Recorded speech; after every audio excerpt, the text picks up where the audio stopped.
as Abel introduced me, or as you have seen on the poster, I'm a postgraduate student at the University of Hyderabad in India, and I'm doing my MPH or a Master's in Public Health. Um, Today I'm here to share with you my story that I went through during the application process, which I walked through with a number of people. It wasn't a lonely journey, and the Abel is one of those. I've seen another person who was crucial, though you may not know that is Dr. Dan Musegwezi. So, as I'm going to share my story, I'm going to take you through a number of things because at times when you are doing this, you feel the frustration, um, and at times you feel like giving up because you meet rejections, the applications that are very hard to go by, and there are those ones you feel like they're easy, but at the end, you're disappointed with an email telling you you've been rejected. At times, you get admission for the university, but at the end, you don't get a scholarship, or you get partial scholarship, and you can't meet the other. So, back to my story. I started back in 2019 when I graduated from Makerere University School of Public Health with a bachelor's degree in environmental health. Of course, as any other ambitious person, I wanted to do a master's degree, but I made a decision to take time off as a person, as I reflect on what I wanted to do for my master's. And at that time, I did some work. I was working as a research assistant, but I took time off for almost 2 years. That was 2019 and 2020. And then the pandemic also made, uh, gave me more time for a break. But within the time, I couldn't say that I gave up on academics. I used to attend webinars like this to hear people's stories. And that's how actually I first met Dr. Daniel Musingozi, a real colleague of mine. She's called Wagawa Brenda, who was, by then, she was my classmate. And for her, she decided to join immediately. She got a scholarship to go to the UK. And she used to share her stories and bring different people to motivate others to be able to join masters degrees and also those for PhD. That's how I first met Dr. Musingozi, and he would share advice to us and tell us what to do, what not to do when you're doing applications, how to improve your CV, how to write personal statement. And I took all this advice most of the times, and it helped me a lot when I started doing my applications.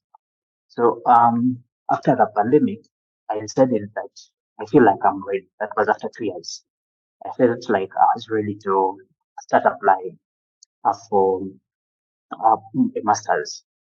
And I did want to do, of course, with the financial difficulties in Uganda, I didn't want to get money from my parents. And of course, at the moment, I couldn't say that I would pay the money because it's a lot of money.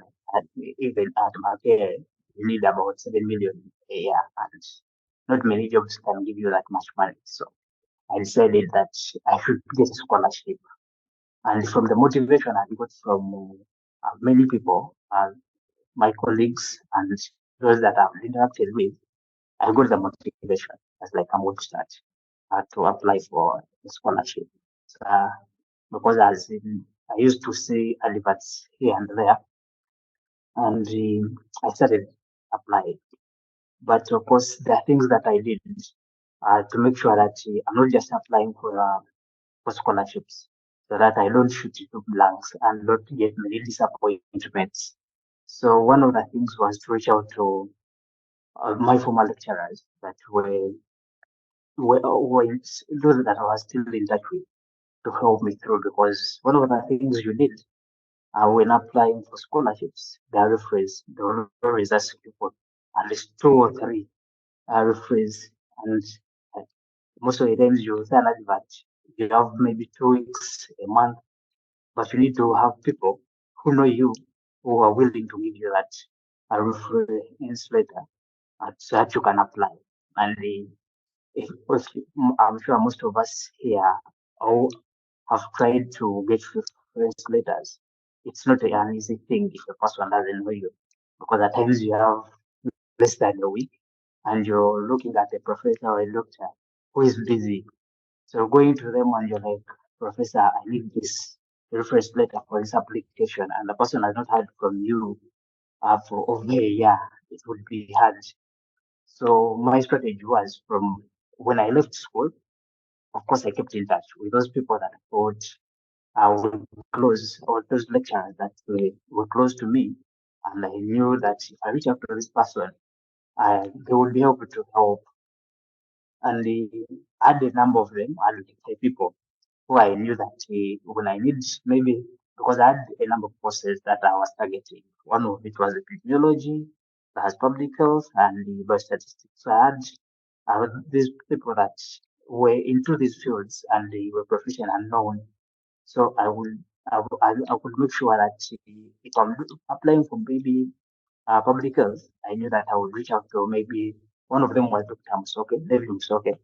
For those who have been at the market stage, I could know him. He was always willing to give a letter.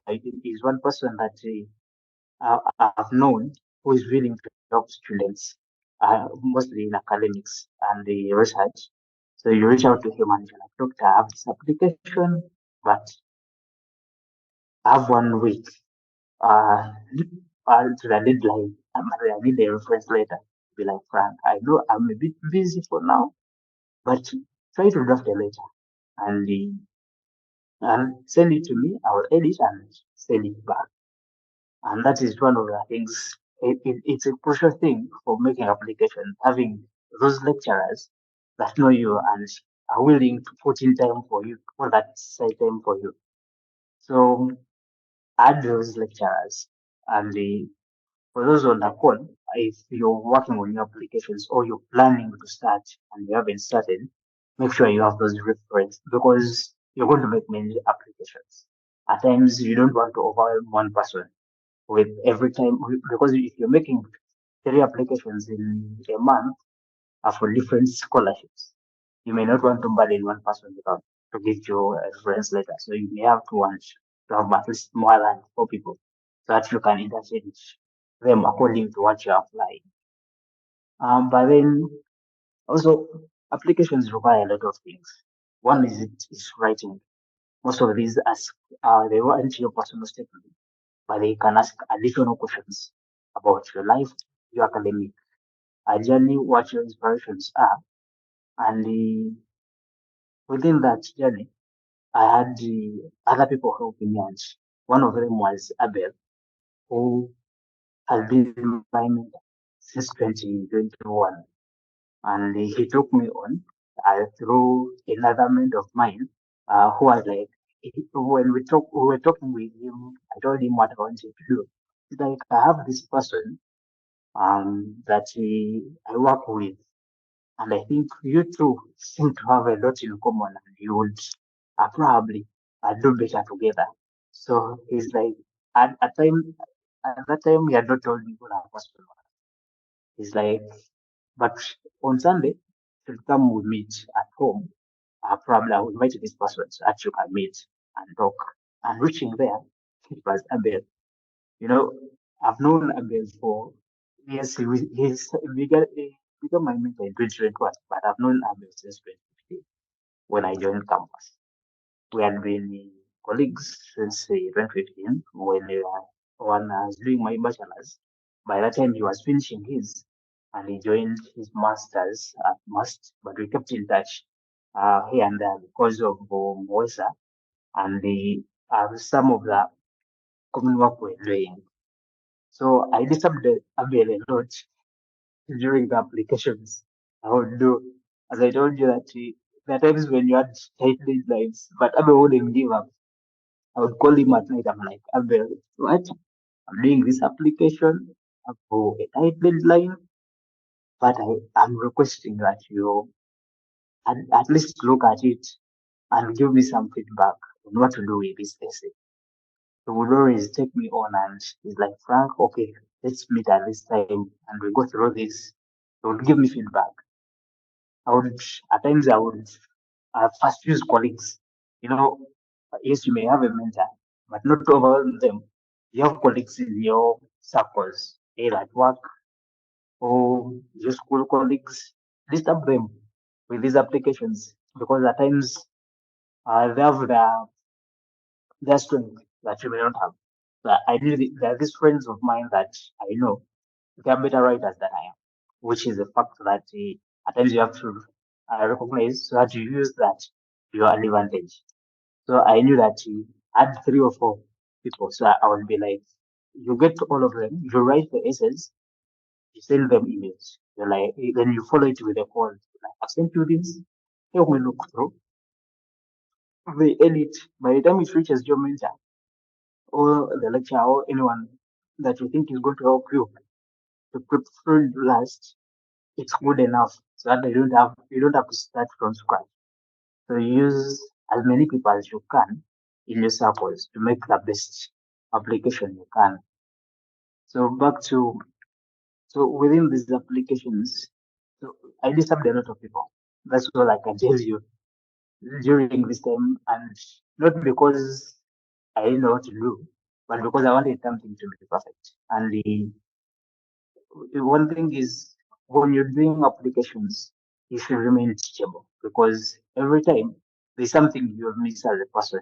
You know, you're writing about your experiences or your personal life and maybe your work experiences, but someone who is not you may actually be able to write it better than you are, or may give you ideas to put it more better than you may do it yourself. So always one thing I learned during the process is to always consult from other people that I think may be of advice to me, and that's where I had mentors and my lecturers helping me throughout, and also my colleagues because they were the people that I knew that could help me to achieve what I wanted, and I knew I couldn't achieve this alone. So, as I said, that scholarship applications they're not a joke. Because 2021, I remember applying. I applied to like three universities, and actually I got through admissions, but I didn't get scholarships for them. They they sent the admission letters. I waited. They're like, in 2 months we shall be sending also feedback in regards to the scholarships. I waited. I was anxious within that time, and then the email comes in. It was, and they're thanking you for applying, but they're not giving the scholarship. And I tried again. I took that, they would come in and send that to Abel. I'm like, Abel, this is the feedback we have got from these people that we applied. He's like, oh, no, don't worry. We shall try again. And I remember at some point he was also trying his own application to a PhD, and it was a tough time, but most of the times I learned from his experiences because he would share a lot what he's going through his life. I've done this and this. And then when he got his, it was also motivation to me. He got um his PhD scholarship. Actually, at first he got one a fellowship that he was doing in the US, and then he got his PhD scholarship at Cambridge. And to me, it was motivation because I knew that I'm working with the right person. I'm like, yeah, I should stick with Abel because I know he's leading me to the right path because himself was a success story. And as I said, most of the people that they have had seen along the way that were being recommended by other people was working with them. And one of them is Dr. Dan, who had seen, okay, Abel again introduced me to Dr. Dan, but he had already met Dr. Dan in 2019 through Wagapa Brenda. So, so we continue with this plan. It's something that you have to be resilient. You have to be persistent. But one thing is you have to also know what you want to get to achieve so that you're not distracted by the failures that come through. So I continued applying. I applied 2020 till there wasn't good news. And I continued. I applying. I remember in 2020, a few things happened. Actually, 2021, there is a fellowship. I applied for it, a leadership fellowship. I got through and I was put on a reserve list. But on a reserve list, it means that you can only be considered if someone else does not maybe take on the opportunity. And that didn't happen. I tried again 2020. I went on. One other thing, as we moved on, we kept on improving. One of the things is the CV, which Dr. Nan helped me a lot through his webinars and also himself reviewing it personally so that we remove those things that were not necessary in the CV, but also to be able to get to tune the CV to every application that you're making, which is also crucial because some of us make mistakes. You have one CV that you made in 2020 and you're still using it up to this time. When they ask for your CV, you just get it and send it. At times, we even we print copies of the CV and you start moving with them. Like if they ask me for a CV, I'll just leave it back, which is a mistake that many of us make. And from what I've learned, most of the time, when you're making an application, look at what they want and try to remove things in your CV that may not be necessary to that particular application you're making, whether it's work or studies. And from this journey, you learn through a lot. Every day is a learning process. Every application you make, because when you look at Commonwealth, for those who have applied for it, the requirements are different. If you have applied for other ministry applications, the requirements are different. If you have applied for maybe the Rotaract, if you have applied for different scholarships, if you have applied maybe the Oxford's scholarship schemes, if you have applied for MasterCard, all these people require different things. And you learn the more you do as you apply and have many people help you, it helps you to learn more. You have to remain teachable at every aspect of your life. If you say you know everything, you may end up missing simple aspects that would have been easy to counter. So I remember the course. I applied again. I remember at the start of at the end of last year, no, 2022, I did more other applications. And as the year started, good news started coming in. One is I got two fellowships, two scholarships for fellowships. They were both of them were online, but they were good for my career, which had not happened. One of the fellowship I got was the One Young World Fellowship, which I wanted to be part since I was at university around 2017, but I never got in the chance. And because of the constant applications I was doing, and the work I was doing, I managed to get a scholarship. Then I got one with AstraZeneca. Then I kept on applying for master's scholarships and for the hope that I will get one. And then here comes I see another for Ministry of Health, Uganda, and advertised for masters in public health in India. And I saw the advert when we had 2 days only to apply. And this comes at a busy time. But I said most of the times you need to be prepared. So I called Abby. I'm like, Abby, I've seen this advert, but one of the things is we do not have time. It's like just do your best and put in the application. So I fill in the application, what was needed, I send in the reviews, sends back. I'm like, okay, now the dilemma comes in, I couldn't take the application myself. So I call a friend, like, I'm going to send you this. I'm traveling, uh, but I can't. be at the ministry at the same time because the traveling I'm making is time bound. So the person helped me to take the application. But one thing I learned about the application process was this partial process was being ready and having everything with you that you need. One was the uh, having the documents that you need. Your academic documents always have their copies, soft copies with you. Possibly you scan them, put them on your hard drive. If you're not conversant with internet or putting them on your Google Drive or OneDrive, put them at least on a flash disk so that you can be able to hold your phone because most of us have smartphones.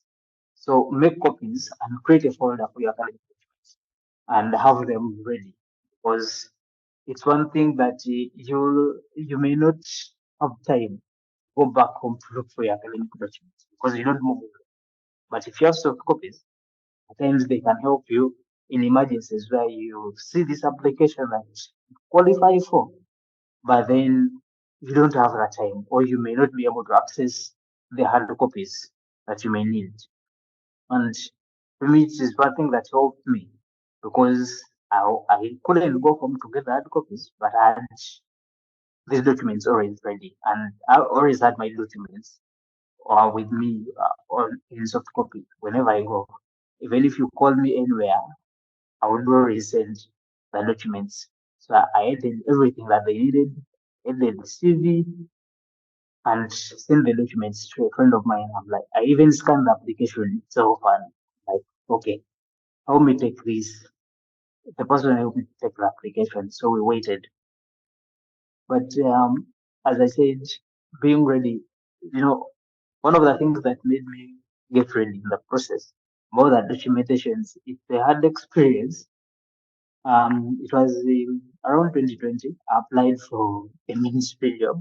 Unfortunately, I didn't get it, but I can say I would blame myself for not being ready, but it was a lesson. I didn't take it in a negative way because I had the qualifications for that job, and as among the best candidates per se, because we were only two people who were there that had full qualifications out of the people that were shortlisted, and I had better experience than the other colleague of mine.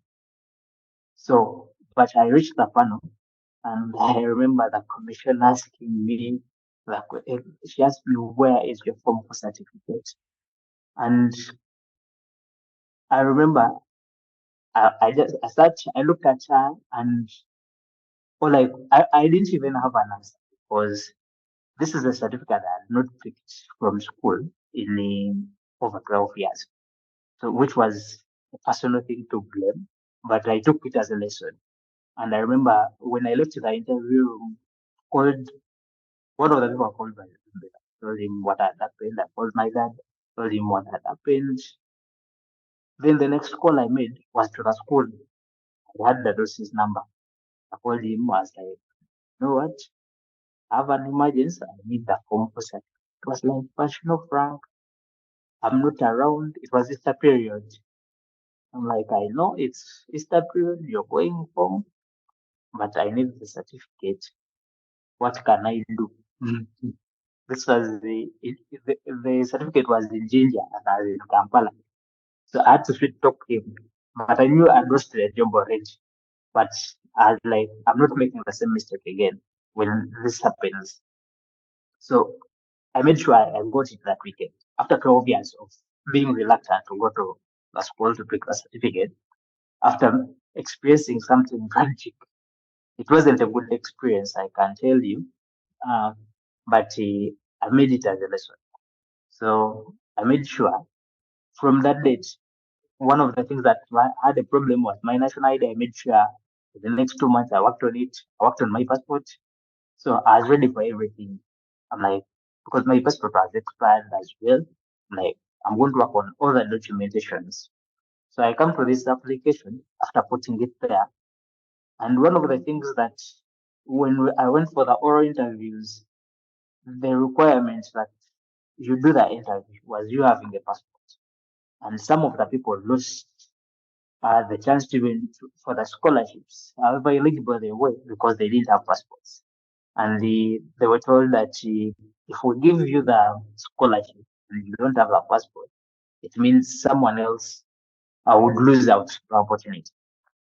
So that's why I wanted to also emphasize the point of having all your documents ready. To me, it was I learned through a bad experience, but it's something that I took on as a lesson, and which I'm always willing to share with people so that they don't make the same mistakes. Because I've had friends also who have reluctantly refused to get maybe their transcripts or certificates from the university, but then they reach a moment when they need it and they can't actually go to the university to get it.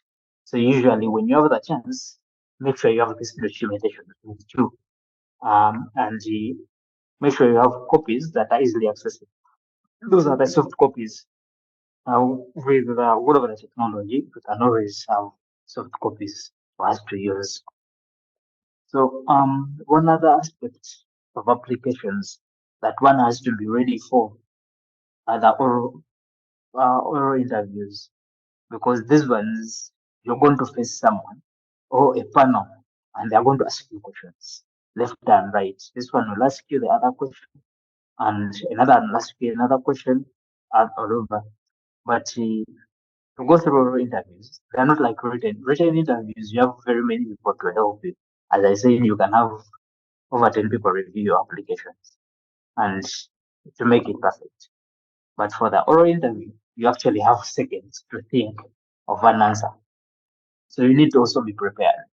If you see that they have called you for an oral interview, don't be reluctant or don't say, you know these things.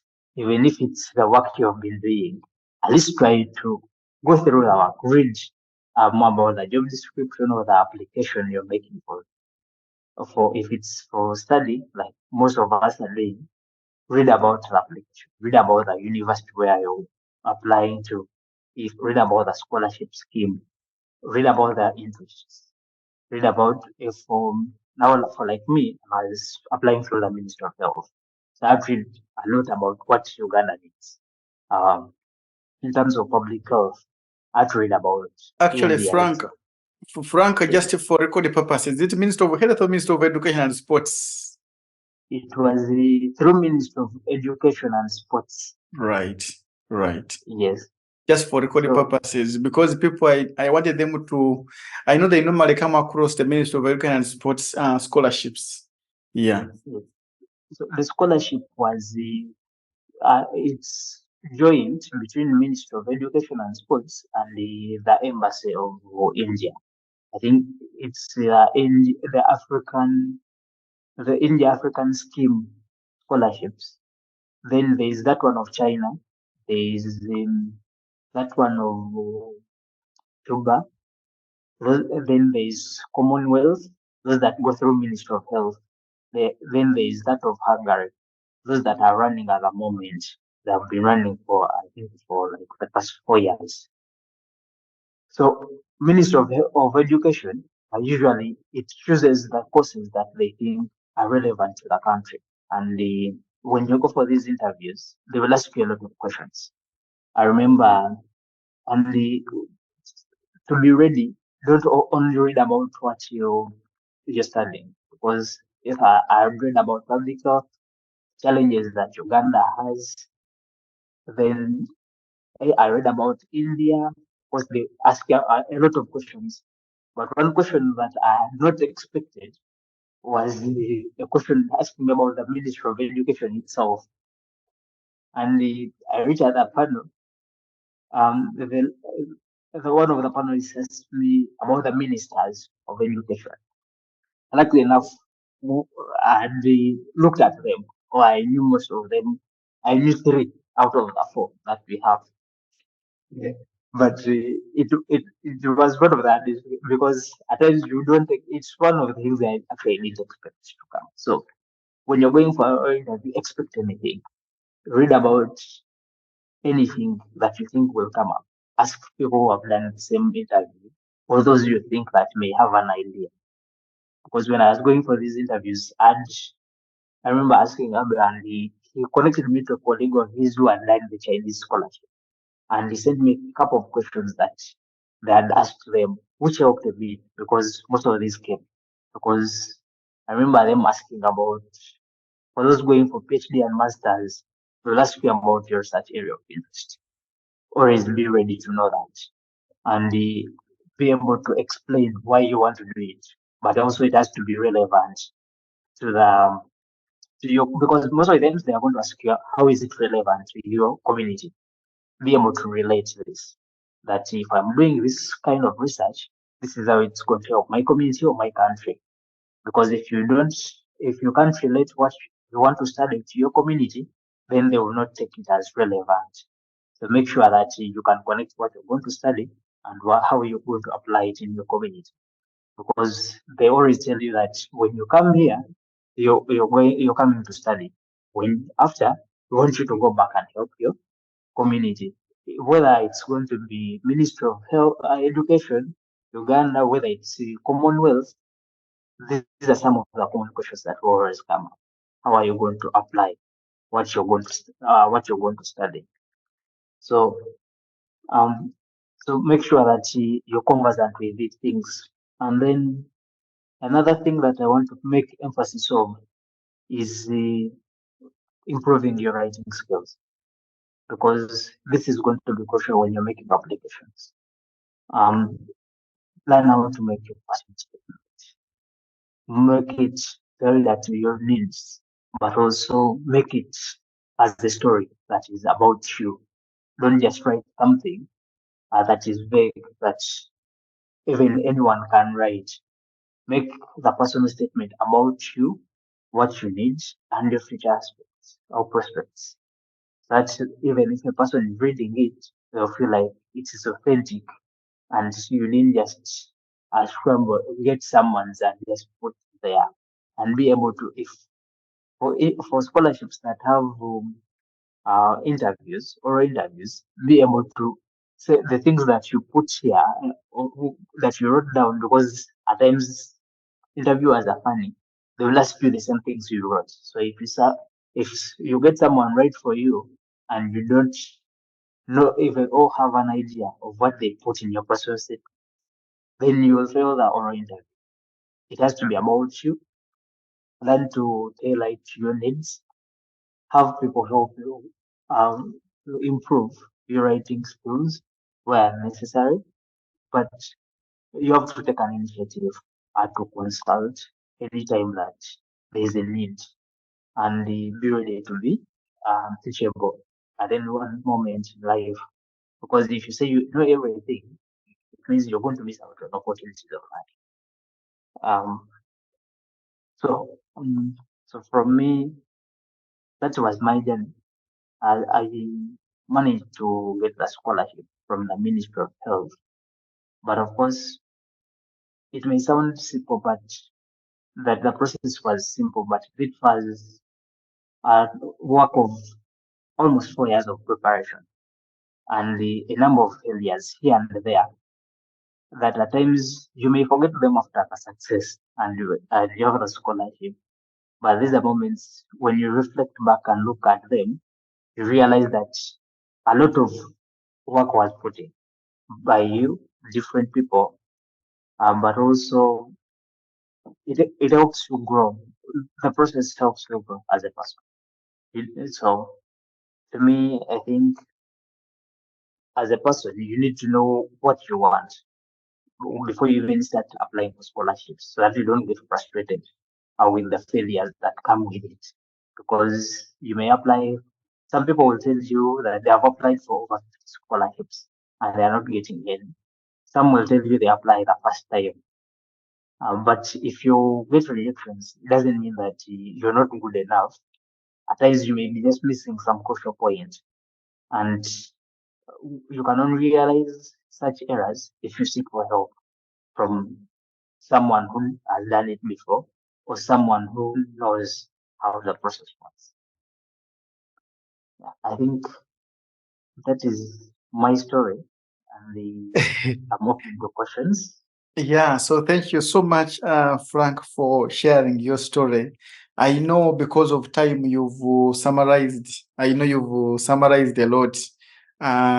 Because I know you had more stories, more so at interview time. Do you want to just chat that story at interview time, but also the waiting time when they told you wait for, and then there was that kind of approval from the embassy, but they say, okay, begin chasing the admission from India.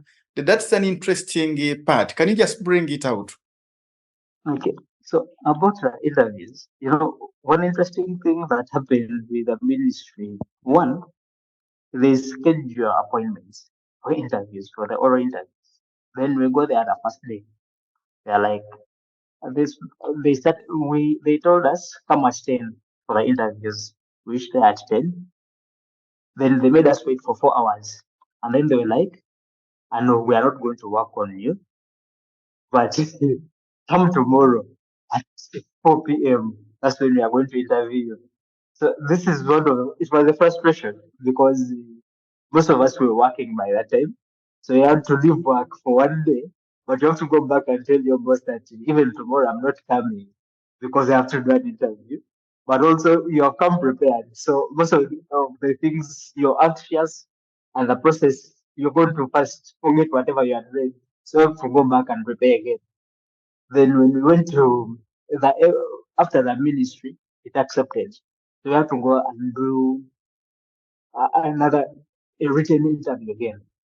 So this was like a third level of application that was through the embassy, but applying to the universities. So we had also to write applications to the universities where we had to re-explain what we had told the ministry, but in a different way, on to convince universities that yes, we have been nominated for this scholarship, but we need applications. But also, it wasn't an easy process because you had to apply to look for universities where for them they tell you this is the portal, you go and check for universities. There are like 200 universities. So you have to read one by one. You see which one of the universities has a course that you want, but has the facilities that may be able to help you as a person, and then it would be good because for India is big as a country. So you have to look also for states that are conducive to you.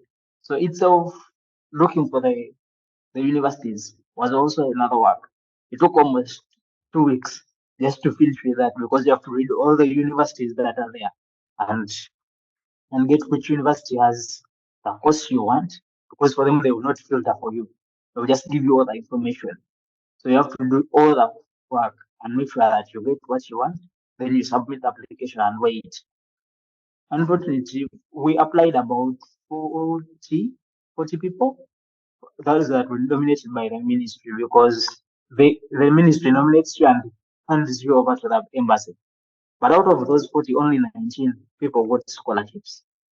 And out of that 40, about 30 got admissions from the university, but the embassy didn't find them fit still for scholarships. So they only gave 19 people. So which means you do throughout the process, you don't have any point to relax. You have to be at your game full time. That even if the ministry approves, it doesn't mean that you're going to get a scholarship. The one thing I mentioned earlier that there are times when you get the admissions from the university, but then the scholarship committee doesn't give you that. So it's the same that happened to our colleagues. We had 40 people from the ministry, but only 19 got scholarships. But some of these, about 10 of them, had applications from universities that were approved. So they kept on pestering the embassy about them. We're like, we only find the 19 worth of our scholarship because of what they submitted. These ones, yes, you have good grades. The university feels you can do it, but we do not feel like you're capable or you're good enough for the scholarship. So those ones were not given still. So which means even if you pass through the ministry, it doesn't mean that it stops there. You have to be still at your game. You have to submit the right. You make sure that You tell your application to the embassy what it needs, but also the university, because these are all levels of application that you go through. Abel, do I answer your question? Yeah, you've answered it very, very well. A colleague wants to understand more of the selection process, more so at Ministry of Education level, because a number of people fear to respond to those calls. For I think right now there is a running call for the Chinese scholarship, and people are saying, I don't want to try. What's your advice there? But what do you have more information on the selection criteria at Ministry of Education and sports level in Uganda? Okay, the criteria at the ministry, one, most of them, most of the first one thing they consider is work experience, because that was key. They wanted people with at least 2 years experience. Yeah.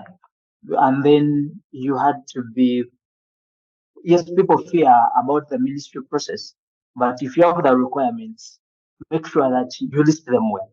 It comes back to your writing skills, how you present yourself.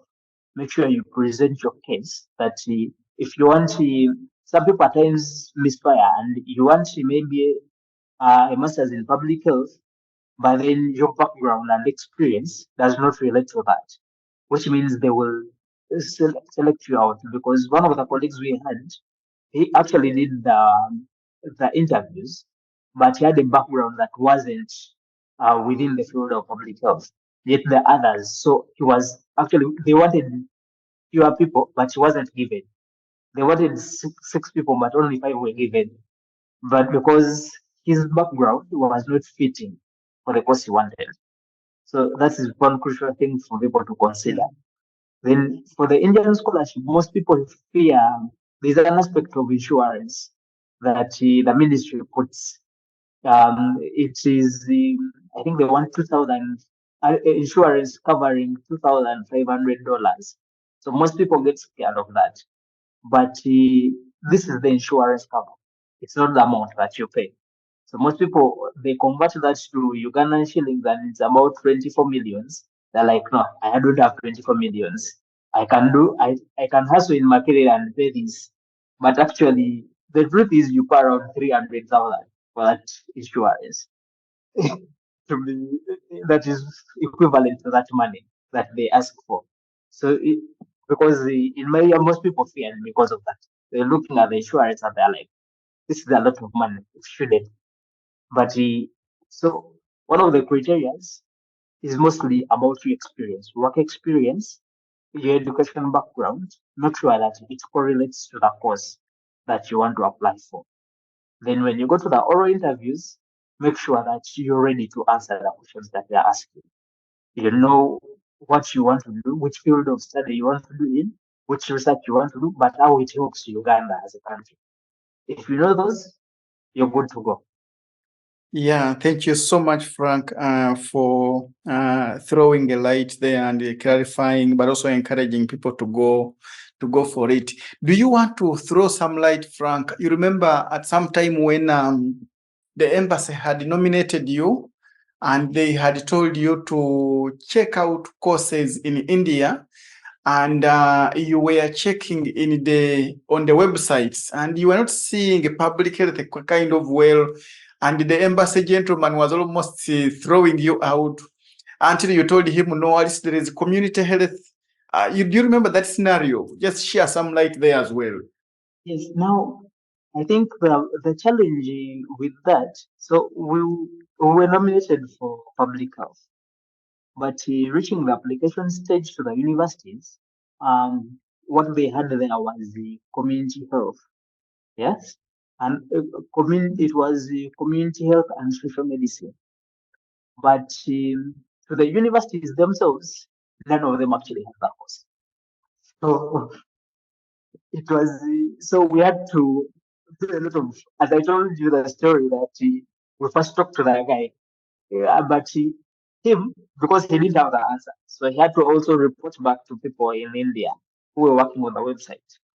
So, but we kept on talking to them till they had their finals, and they were like, just apply using the social medicine and community health because it's related to that. So universities that had the public health, actually, they considered the community health and social medicine. But it was through, some people almost gave up, but it was through communication, which is another key aspect. That even if you're not sure of what you're doing, first communicate, because you had to communicate with the embassy throughout the process. Whenever you had something, instead of making an error, you first have to communicate before you ask for clarification, because even after the admissions, you had to communicate with the university. Use This is where your communication skills can. You have to write emails from any point through the applications. You have to connect with the Ministry of Health. You have to the Ministry of Education. You have to connect with the embassy, but also the university at the same time. So to get these clarifications in the process. Yeah, yeah. Thank you so much, Frank. I wanted to emphasize that because members should be aware that the nomenclature of some courses in some countries, for example, the way a course is called in Nigeria may be a little different from the way that course is called in London or the way it's called in Canada. Yeah, so Right. thank you. Yeah, I remember we were struggling with that, and we said no. Let's see, keep reading on the course content for this community health and social medicine thing, and we see if it's close to public health. But yeah, I'm happy that finally you've settled in now.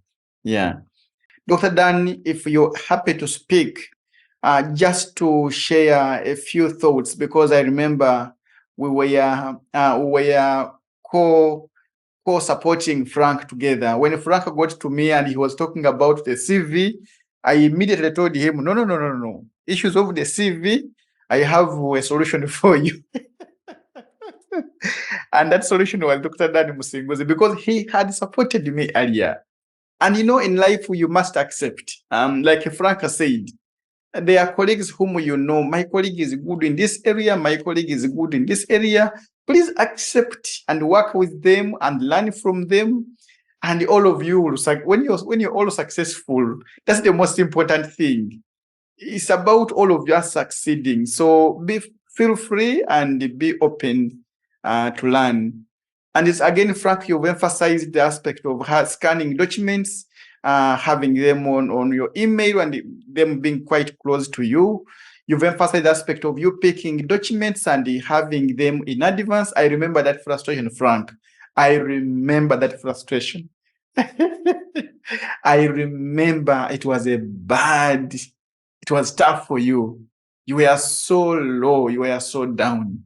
When they told you to get out because you hadn't picked senior four, it was tough. Actually, I remember you were so low, but I'm happy you picked up, and yeah, we are now sharing stories for people to learn from. And then something you've emphasized is keeping in touch with the supervisors who lectured you, the professors who taught you. And again, when you hinted on how Dr. David Musoke, who is my mentor, supported you, I still remember very, very well. Keeping in touch is very, very important, extremely important. I want to also emphasize it. Please keep in touch. Don't close out. Don't close out from them. Even if you've just graduated, please keep in touch with them. Frank, I remember that during that time when we were waiting and trying, I engaged you in scientific writing. I invited you to contribute to two manuscripts, in supporting two manuscripts, which we published actually. We actually published with Actually, one with thing that is yes, in what I share, yes, those two publications were very crucial during the yeah. interviews that I've been, because when they were reading the content and submitted, they were like, "Oh, they were asking me about my research prospects." I Mm, told them that what I wanted to do. Then they asked whether I'd done any research before. Then I was like, actually, I've done some publications with the School of Public Health, and they actually had to proof check. They had to check on mm, Google to see if actually the publications are there. mm. And I think it was one of the crucial steps that I got the scholarship. Yeah, and again, the credit comes to you because you were ready to tussle it out. I remember when we were reading that study on environmental health professionals' capabilities, where Dr. David Musoke mentored both of us. You were taking the front lead. But also remember when I linked you to my student whom I was supporting, that is in Nasolo, Norway.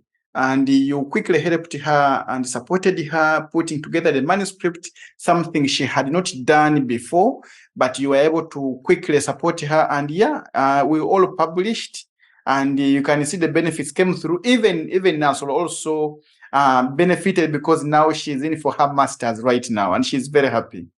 Yeah. Mm. Dr. Danny, I've given you a chance to unmute. Yes. Hi, good evening, Abel. Good evening, Frank. Good evening, everyone online. Good evening. Frank, congratulations. When I was listening to your story, I was like, wow, this is beautiful. I remember how you used to attend my webinars, and when I went back to my system, I noticed that you check almost each and every email I used to send you regarding webinars, materials. So I think from the word go, you were very ready to start on this journey of applying for scholarships. So congratulations and thanks so much for sharing your inspiring story. Something regarding how programs are named is really very important. And I know some of us are not getting scholarships because we're just looking for that word or for those words, public health. If it's not public health, then I won't go. So I recently developed something interesting. I call it the 1+5 technique, meaning if you're interested in public health, that's one.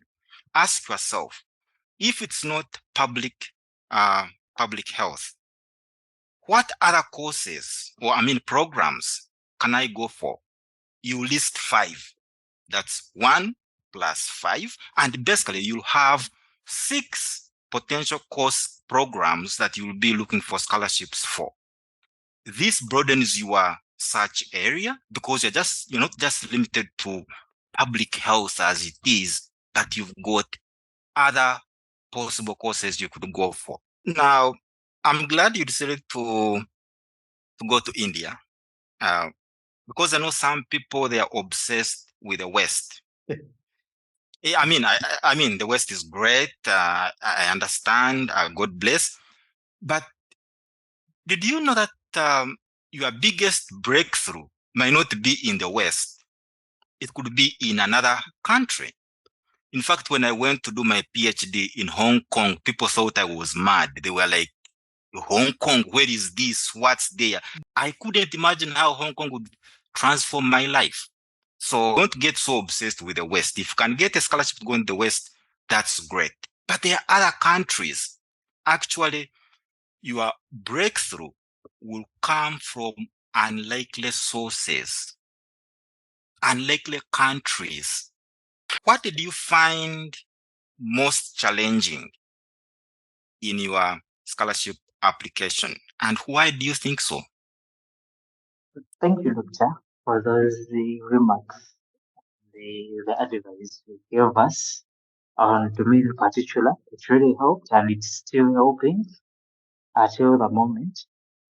One of the things that I can say that I found most challenging was, I think, the rejection part, because you make these applications, because I can't say that I started the application process when I was in training. I was ready. I had almost all what I was needed. I had all the help that I needed. But still, it comes back that you get rejections along the way.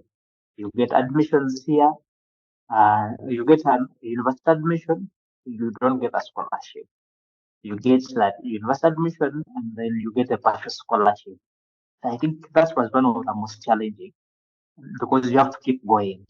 After a rejection, you have to you put in like this application.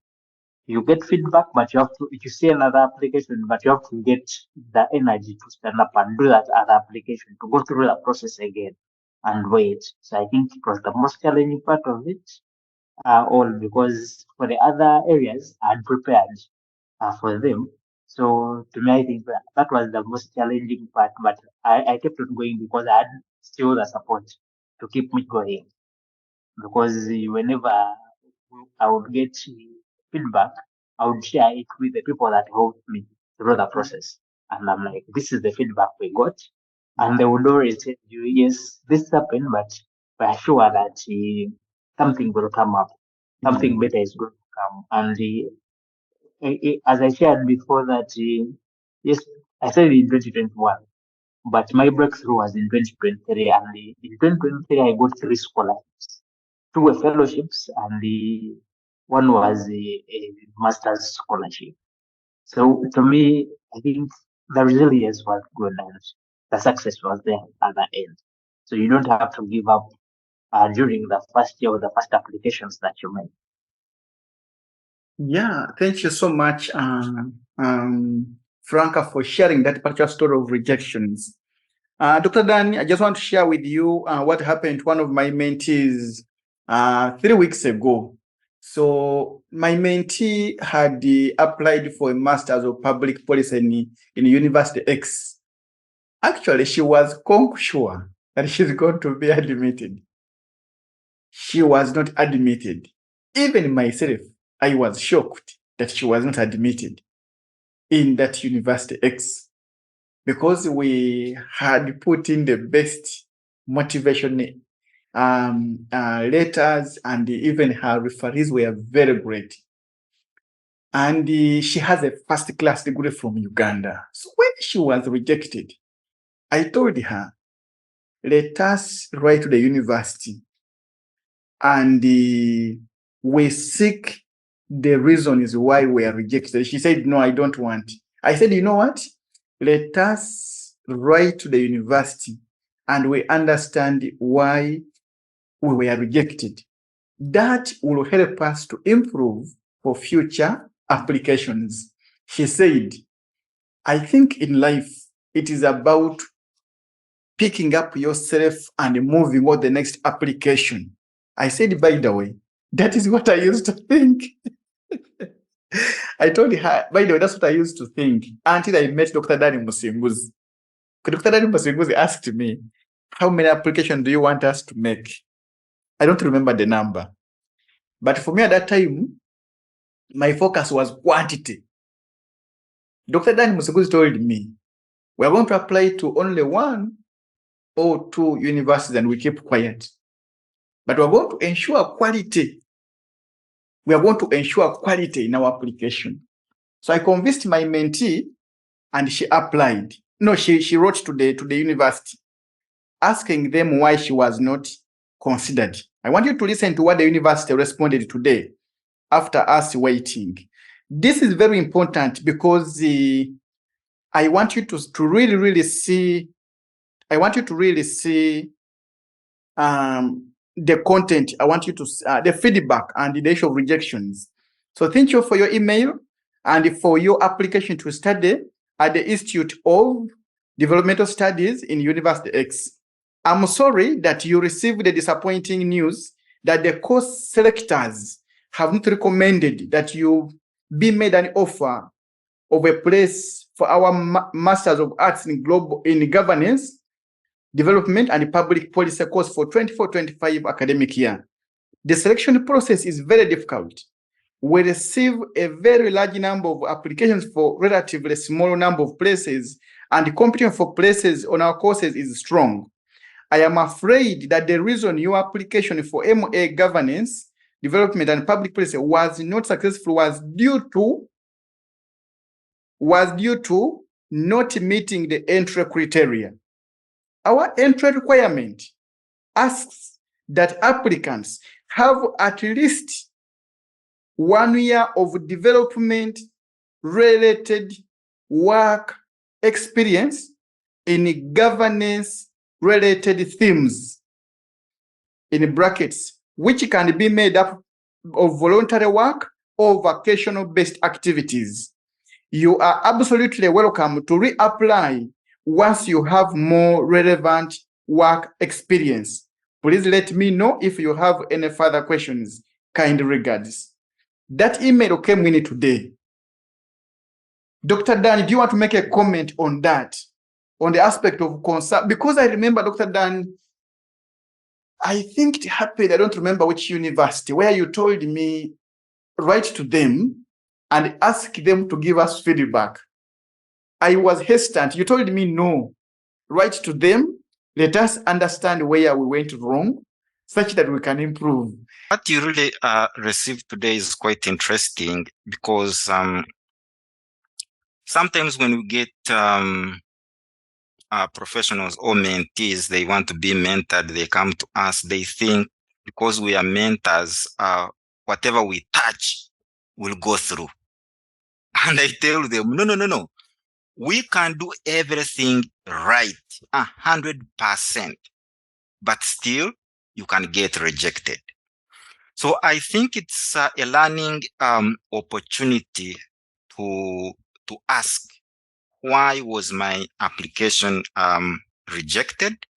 If they are willing to give you reasons, wow, that's the best. But also,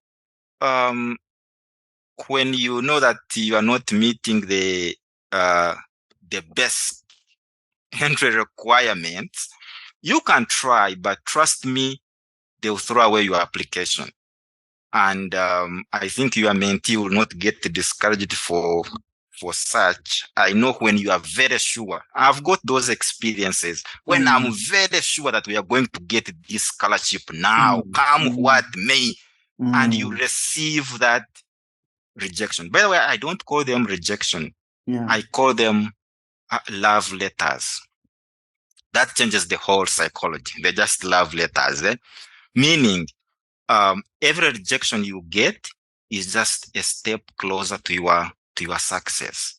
And if you see people have gotten scholarships, we were rejected a number of times, but we kept applying, we kept consulting. So I know some of you who are here applying for scholarships, you'll get rejections. And if you are not really stable, and if you don't know the reason why you need a scholarship, you'll give up.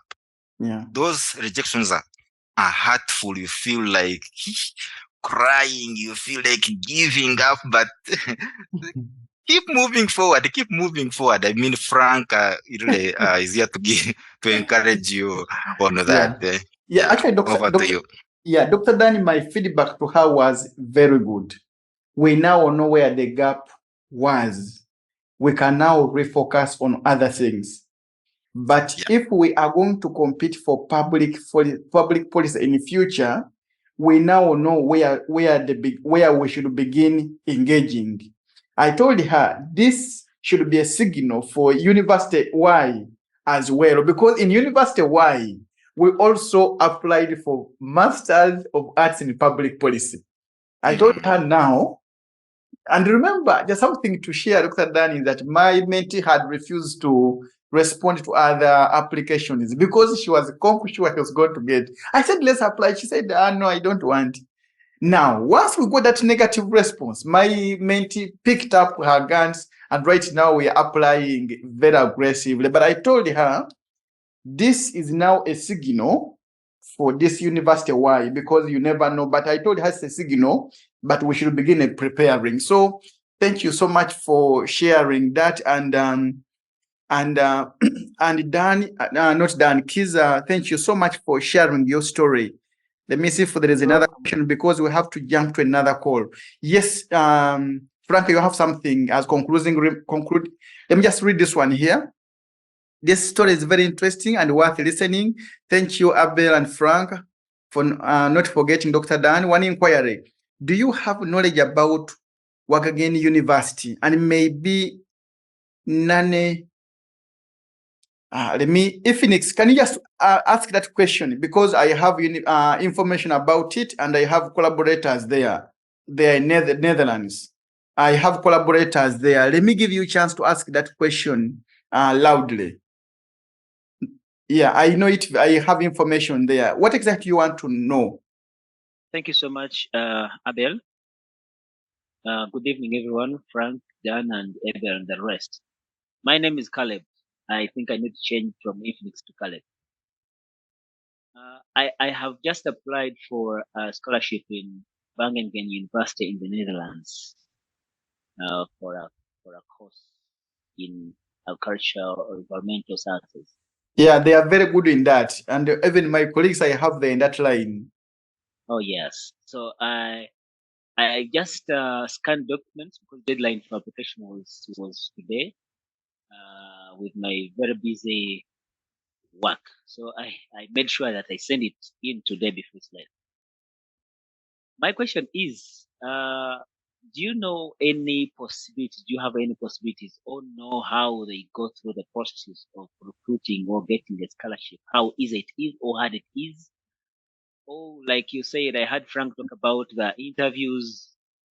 Can you guide me so that I can prepare for Wageningen University? Because I have a mentee who actually recommended that I should apply for this university scholarship. And she was in a different country though, but she said that this could be a better course. So now that she's the one who also recommended me for this meeting. So I was wondering if you have any knowledge about the non-entities, the progresses, the procedures of how we can stay through. Thank you so much. Okay, Caleb, this is a very interesting question. I want to request that you get in touch with me and we talk, not because I want to talk off record, but because we have to jump to another call. We have stretched by 16 minutes for this particular call. Just get in touch with me and then we will talk more. Kizza, kindly give some your closing shots and we close the session. Okay. Thank you, Abel. And everyone who has taken time to join this call. I said almost what I had to say. And for those who are applying or in the process of applying, those who have applied, I wish you the best. All I can say is prepare well. Make sure that you take into consideration of what is needed, like what Abel has shared and looked at that. The right thing that um, the experience at times, which is what I noted with the Ministry of Education, that at times it matters. So you have to read through what your application is require. If they require experience of 2 years, make sure you have that 2 years. Don't assume that if I have maybe 1 year, they may consider me. It may happen, but at times, because of the number of applications, they may just throw your application away without even looking at the rest of the documentation. So make sure you read through the application, get to know what is needed, so that you don't waste a lot of time to putting an application that will not be considered. And be ready to take that step, because if you don't try, you will not know that it's possible. So you have to take the first step. Thank you so much, Frank, and we will have you soon. I will have you in the future as well. You're welcome, Abel.